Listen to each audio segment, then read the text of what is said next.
সময়টা 1980 সালের 19 আগস্ট।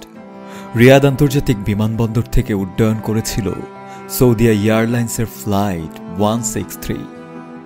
মোট 287 জন আকাশচারীর ভার বুকে নিয়ে মেঘের আড়ালে লুকিয়ে পড়েছিল ফ্লাইট 163, যার মধ্যে 261 জন যাত্রী ছিল আর বাকিরা ছিলেন ক্রু।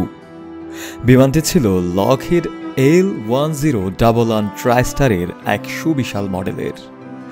গন্তব্য ছিল জেদ্দা, কিন্তু আকাশের নীল স্বপ্নকে ছিন্ন ভিন্ন করে দেয় নারকীয় এক অগ্নিকাণ্ড।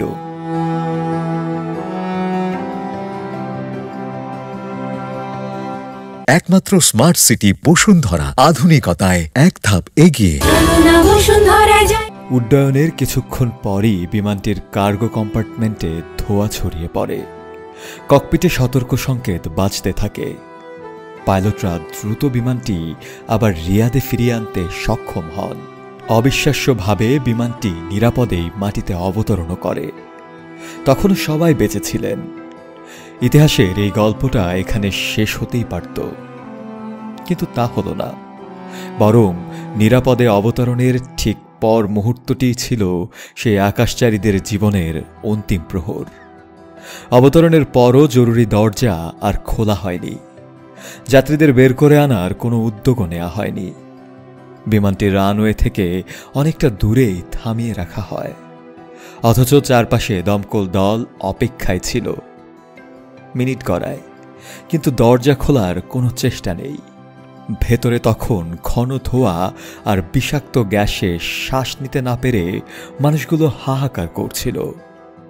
যাত্রীদের অনবরত চিৎকার যেন ভারী করে দিয়েছিল রিয়াদের বুক। মা তার শিশুকে আঁকড়ে ধরেছে, বৃদ্ধেরা স্রষ্টার নাম জপছে, তরুণেরা জানালা ভাঙতে চাইছে। সব মিলিয়ে এ যেন এক মৃত্যুপুরীর দৃশ্য। একসময় দমকল কর্মীরা দরজা ভাঙল। তখন সব কোলাহল থেমে গেছে। পড়ে আছে সব মৃতদেহ, কোনো প্রাণ নেই। মাত্র 23 মিনিটের অপেক্ষায় শেষ হয়ে যায় সবগুলো জীবন।